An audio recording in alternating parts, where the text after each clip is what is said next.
What's up, fellow Pythonists? In this video of the Java Fundamentals tutorial, we'll be going over a brief introduction of object-oriented programming. Object-oriented programming, also called OOP for short, is a programming paradigm that's based around objects that contain attributes and behaviors. So attributes are known as variables and behaviors are known as methods. Java programs can be defined as a collection of objects that communicate via invoking also means calling, each other's methods. An object has states and behaviors. When you think of a real world example like a dog, so a dog has a state. It could have a color, it could have a name, it could have a breed, it could have a behavior as well. So an object is an instance of a class. A class is like a template or a blueprint, and it describes the behavior or a state that the object of its type supports. A method is basically a behavior. So a class can contain as many methods as possible. It is in methods where the logic is written and the data is manipulated and all the actions are executed. Each object has a set of instance variables. An object state is created by the values assigned to these instance variables. The object-oriented programming is supposed to be a real-world representation of any object in the form of code. So when you think of object-oriented programming, think about how code or represents something of a real world, like a car, for example. A car can have states and behaviors. A car can also have methods like brake, drive, reverse, and so on. Objects and assets can modify its own attributes and can use methods which cause certain results to happen. Object-oriented programming makes code easier to organize and makes it more reusable. So basically, it allows you to not have to repeat code over and over. So that also makes code more maintainable. Object-oriented programming concepts include objects, classes, inheritance, polymorphism, abstraction, encapsulation, instances, methods, and so on. And some of the concepts like inheritance and polymorphism and abstraction will be also covering in a later tutorial. Some popular object-oriented programming languages besides Java are C#, C++, Python, and Swift. So here in classes and objects, so as we mentioned before, a class is like a blueprint or a template for creating objects. So taking our example of a dog, so a dog is an object. So a dog will have certain attributes, such as what color it is, how many legs it has, usually 4, and its weight, and it could also say we could also have eye color and so on. So the dog can have potential behaviors or methods, such as being able to walk, being able to run, being able to bark, being able to sleep, being able to eat, and so on. So if we want to create a class, we need to use a class keyword before the name of the class. The name of the class should have the first letter be in uppercase. The name of the file should match the name of the class.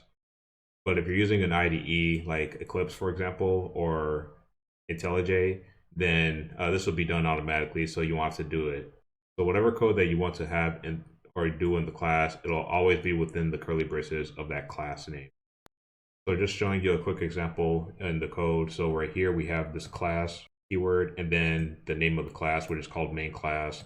And the main class starts with an uppercase M.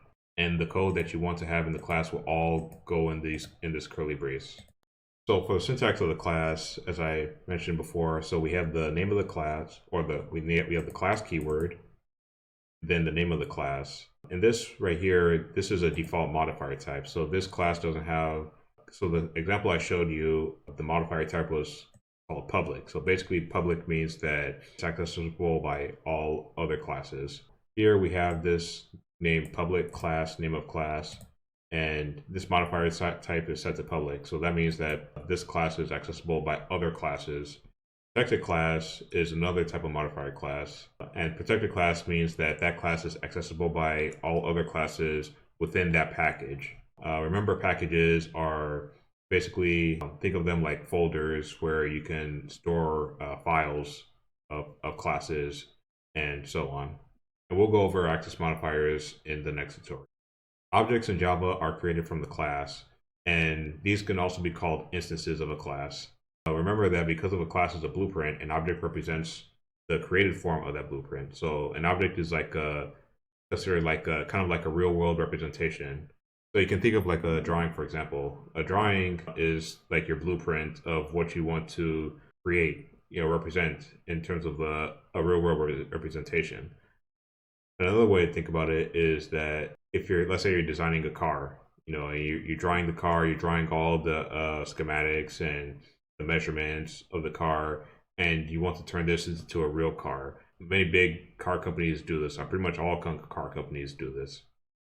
So to create an object, you just specify the class name followed by the object name, and then use the new keyword and then the constructor of the class.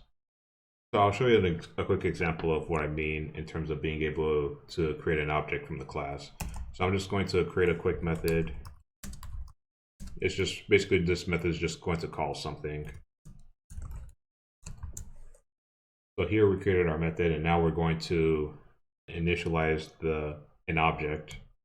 So main class, just call this, and our objects are usually in lowercase. Just call this object1, and then we say equals new main class with empty parameters. So now we're going to call this method right here. Then we're going to call that do something method. So we're going to run this, and we see our result. The method was called from the main class. So basically what's happening here is that an object was initialized from the main class, which is basically a representation, and this is the result of that representation, this object1.